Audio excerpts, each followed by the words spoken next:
همان عشقی که پیدایش نمود از درد لایق بود، همان خاکی که بنیادش نمود از گرد لایق بود.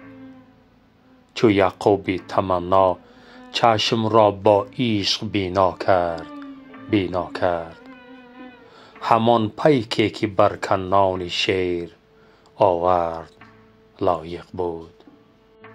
با مشک نافه شیری که فخر صد گلستان است، شکوه خسروانی را سمایی کرد لایق بود.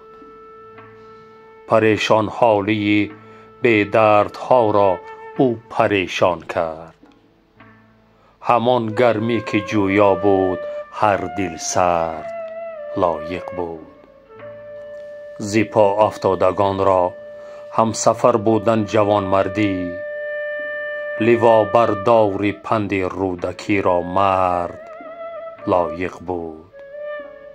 چو آتش خودفروزی را ترنم کرد و جان بخشید، بر روی شیر بودی سرخ جای زرد لایق بود. اگر باران لطفی